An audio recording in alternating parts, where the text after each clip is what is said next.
진짜 빡빡. 네, 베트남어 발음과 성조 두 번째 시간입니다. 이번 시간에는요, 어떤 자음을 가지고 있고, 이 자음이 단어의 앞에 가면 어떤 음가를 가지고, 단어에 뒤로 가면 어떤 음가를 가지는지, 또 베트남어는 성조어거든요. 베트남어는 6개의 성조가 있는 육성이에요. 그래서 중국어처럼 들리기도 합니다. 그래서 같이 한번 보도록 하겠습니다. 27개의 첫 자음이라고 되어 있어요. 자음만 지금 보는 거예요. 그래서 B는요, 영어의 B처럼 B라고 생각하시면 되고요. C는 2개로 나눠져 있는데요. C로 시작하는 건 끄 발음을 가지고 있어요. CH로 시작하는 거는 쯔 발음을 가지고 있습니다. 그래서 CHA는 짜라고 발음하고요. CHUA, 쭈어라고 발음해요. A가 단어 끝에 오면 어로 발음하죠. 그래서 CHUA, 쭈어라고 발음을 하면 돼요. D도 2개로 나눠져 있는데 묶을게요. 일반 D는 즈로 발음을 합니다. 그래서 자, 잔이라고 발음하고요. D는요, 옆에 짝대기 그어져 있는 거, 요거는 드처럼 발음하면 돼요. 그래서 다, 디라고 발음합니다. 그 다음에 G는 이렇게 3가지로 나눠져 있는데요. 묶을게요. G는 가, 고라고 발음하고요. GH는 김이라고 발음하면 되죠. H는 묵음이에요. 그래서 G하고 똑같은 발음을 가지고 있어요. 이 G하고 GH는 같은 발음이에요. GI는 GI 자체가 G라고 발음한다고 생각하면 돼요. GI 자체가 하나의 알파벳이다 라고 여러분이 생각하시면 발음을 생각하고 발음하는데 조금 더 좋을 거예요. 그래서 GI, A가 합쳐졌기 때문에 지아라고 발음하고요. GIOI, GIOI라고 발음을 하면 되겠어요. H는 그대로 호, 할, 영어처럼 그대로 흐 발음하면 되고요.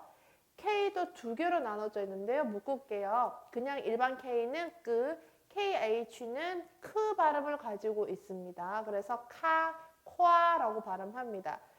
A가 단어 끝에 오면 어로 발음하는데 여기에서는 그대로 아로 발음한 이유는요. A 앞에 O를 만났기 때문이에요. 그래서 KHOI, 콰라고 발음하면 돼요. L 그대로 레롱이라고 발음하고요. M 역시 마, 모이, 그 다음에 너 발음요. 나, 논이라고 발음합니다.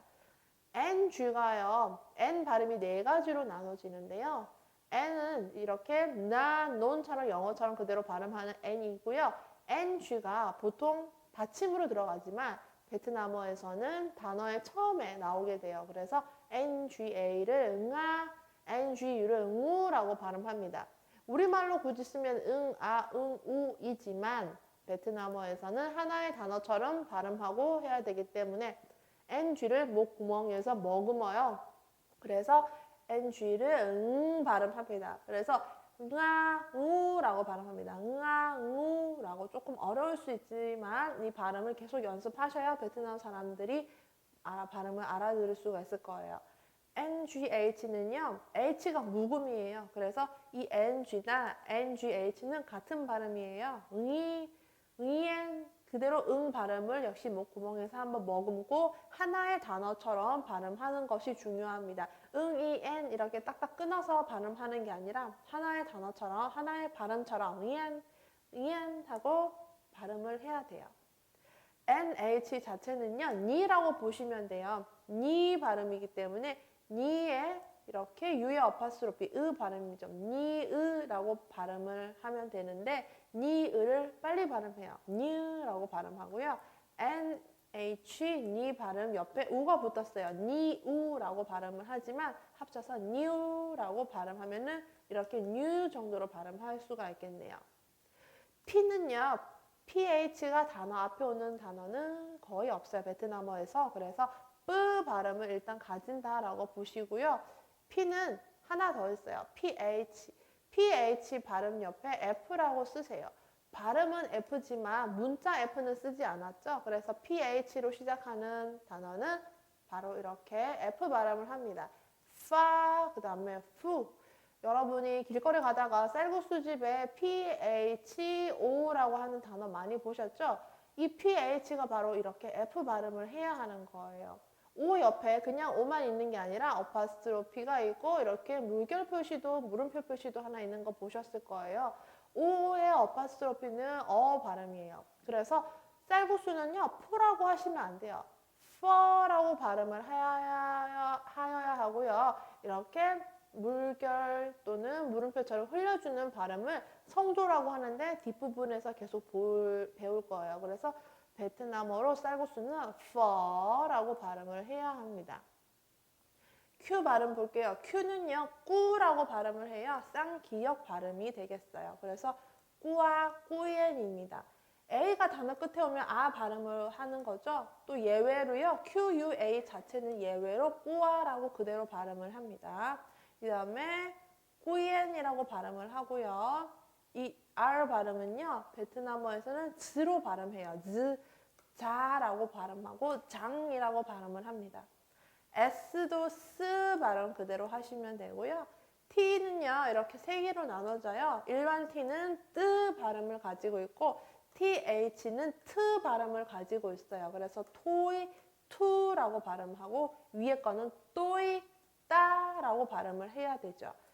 TR은요, 쯔 발음을 가지고 있어요. 요거는 R 발음이 약간 섞여 있기 때문에 입천장에다가 혀를 좀 대고요. 마찰시켜서 쯔, 짜, 째라고 발음하면 돼요. 이 TR 발음은요, 쯔 발음을 가지는데 CH도 쯔 발음을 가진다고 했죠. CH랑 다른 점은 CH는 그냥 내뱉듯이 쯔, 그 다음 TR은 약간 혀를 먹으면서 쯔라고 발음하시면 되겠어요. V는 영어의 V처럼 발음하고요. S 역시 영어의 S처럼 S랑 큰 발음 차이는 없어요. 그러면 끝자음으로 오는 거 볼게요. 끝으로 오는 다음에는 어떤 것이 있는지 이 CH가 단어의 끝에 오면은요 우리말의 기역음으로 받침으로 들어가는 거예요. 끽이라고 발음하고요. 그 다음에 ACH는요 아익이라고 외워두세요. 이렇게 단어 끝에 ACH가 오면은 아익으로 발음을 합니다. 그래서 T 자체가 원래 뜨 발음이죠. 그래서 따익이라고 발음을 해요. 따익. 네. 그 다음에 C가 단어 끝에 올 때는 이렇게 또 받침으로 들어가요. 깍.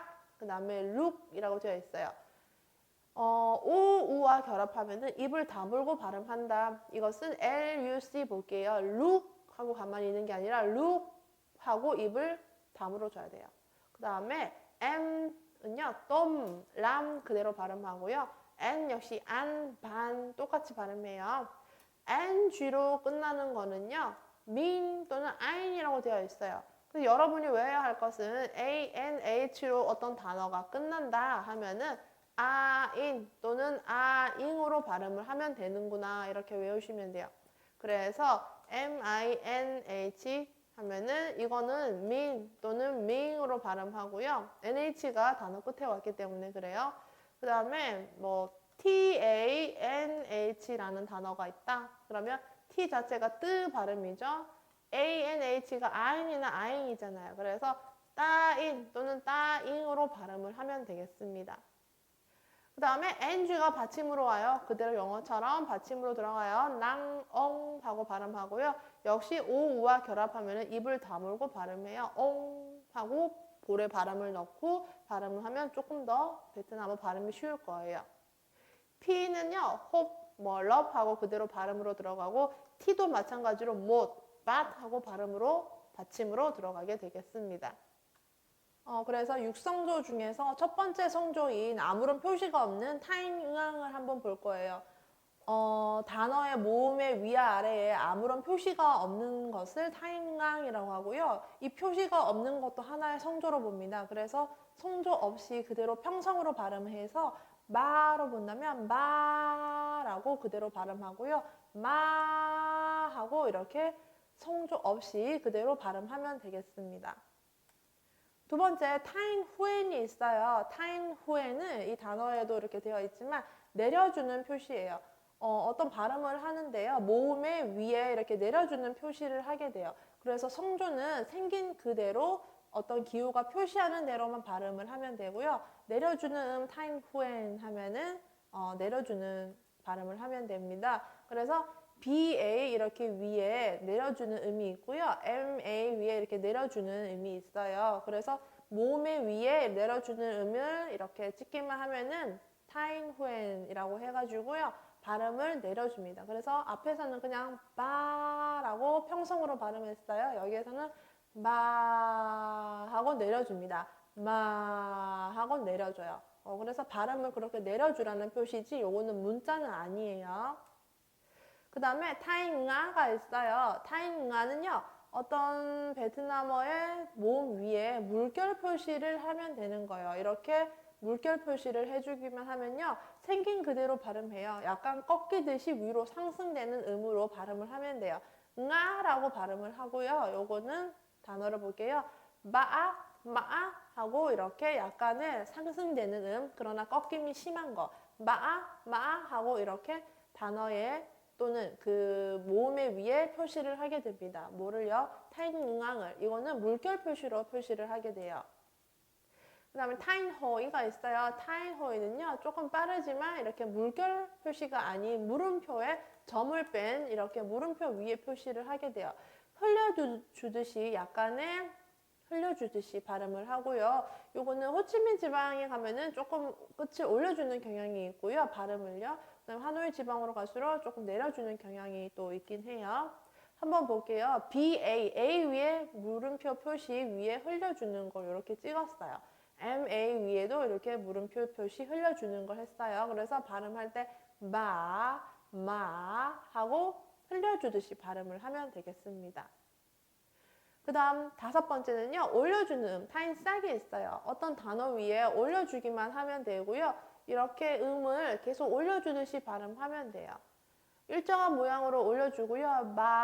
올려주고요. 마 하고 올려줍니다. 마 생긴 그대로 표시를 하면 되고 발음도 그대로 올려주기만 하면 돼요.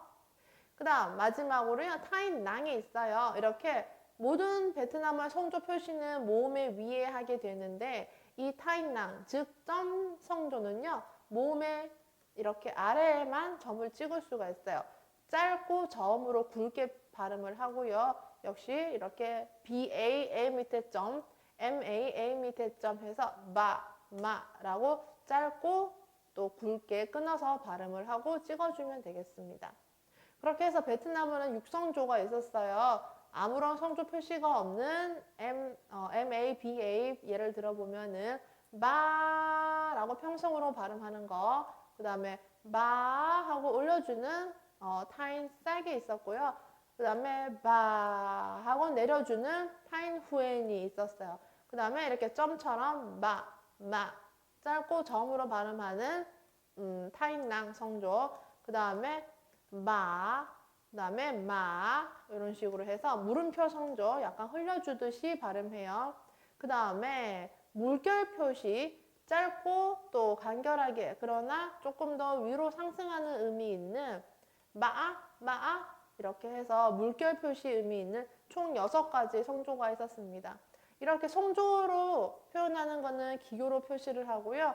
요거는 알파벳이 아니라 기호로 표시한다는 거. 그 다음에 모음의 위에 표시를 하고 모음의 밑에 표시한다는 것은 이렇게 점 성조만 그렇다는 걸 기억하시면 되고요.